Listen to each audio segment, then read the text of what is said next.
All right, gang. So today we'll be talking a little bit more specifically about our information security policy regards to whistleblower. So we've heard a lot of questions from you all. We haven't had much in our help center on it. So this will be the guide for you. So today I have Matt Cooper, our in-house security and compliance expert, who will be taking us through what this looks like for Vanta, high level, what this means for you and how you can start adopting it within your organization. So over to you, Matt.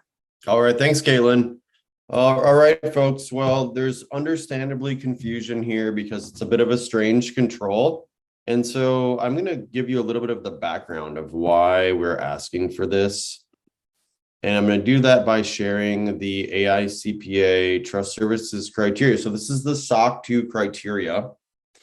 Whistleblower is very much a SOC 2 related control. It really is not found in ISO. So if you're doing ISO only, you could skip this. You could argue that it's a good control to have in general, so you may want to do it, but very much it's for SOC 2. And so under SOC 2 CC 2.2, you have this high-level criteria. The entity internally communicates information, including objectives and responsibilities for internal control necessary to support the functioning of internal control. That's kind of high level language that's hard to understand. You can look into the points of focus where they break it down. It's very much around communications and responsibilities. This is where you have to step back and you have to remember that or understand that SOC 2 was built on the COSO integrated framework. This will help you to make sense of this control. So this set of criteria and these points of focus were originally intended for organizations to put an internal controls program into place in order to have reliable external financial reporting. So this was really around financial controls, this whistleblower. And whistleblower, it's essentially an anonymous reporting mechanism were there to be something like fraud in your organization. And the idea here is, hey, if an organization doesn't have any mechanism internally to communicate and report fraud in their organization, then we have a question about the reliability of their financial statements, right? So if we look at this point of focus, it says separate communication channels such as whistleblower hotlines are in place to serve as fail-safe mechanisms to enable anonymous or confidential communication when normal channels are inoperative or ineffective. So we can imagine also, besides something like fraud, there could be another situation where maybe, you are having an issue with your direct superior and you have to either go over their head or, something like that. And you can't, effectively communicate it if you don't have some channel to do so, right? So that's really what it's about. So whistleblower just means a mechanism to make anonymous complaints that are going to route to someone of sufficient authority to investigate those, right, and see if those are legitimate. So, Caitlin, I think you could share now the Vanta context. So we can show you our own policy language, and we can also show you how Vanta did it. So this is the information security policy template from the Vanta stack, which again is the main employee-facing document, which is why the whistleblower policy is in that document for us, okay? And it's under here, whistleblower anonymous fraud reporting. And then, we have some language around it. And then we have a link to a web form that we created, which I think we can show here. And we can just walk through this, Caitlin. So it shows who you are, but it's not going to be shared. And you can next through the form. Or not. Anyway. On you. One thing I was going to say to point out is that we get a lot of questions, right? That are like, who would you refer us to for a whistleblower program? Are there any resources that you suggest? And I think as you can see here, this is a very simple way to do this, which is through a Google form. No cost to you using Google Suite and all of that. So we don't really refer you to anyone specifically, but this is a really easy, quick way to get something set up that would be then accepted by your auditor for this. Exactly. Yeah. So we did it like this. It's free to us.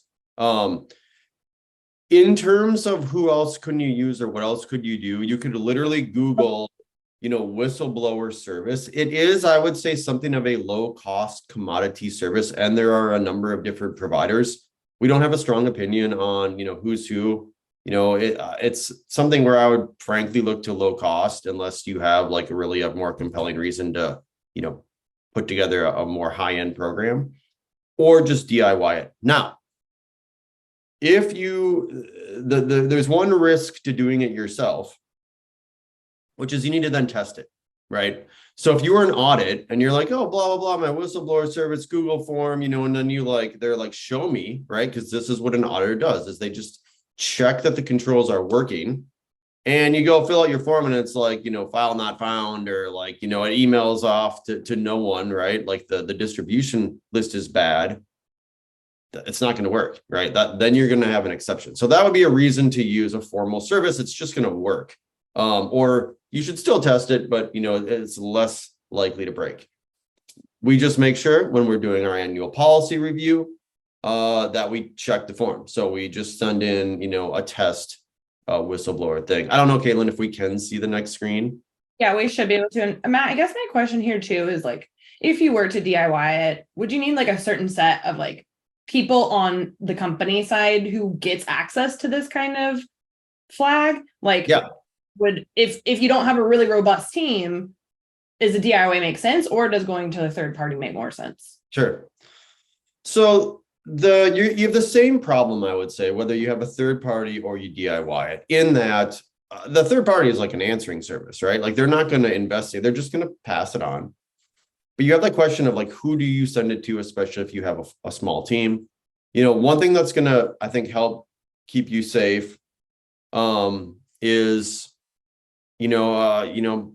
literally, if you're a small company, put like the CEO or the owner, co-founders, whatever, like the heads of the company, who really are going to want to know if there's like some fraud or like something really bad happening.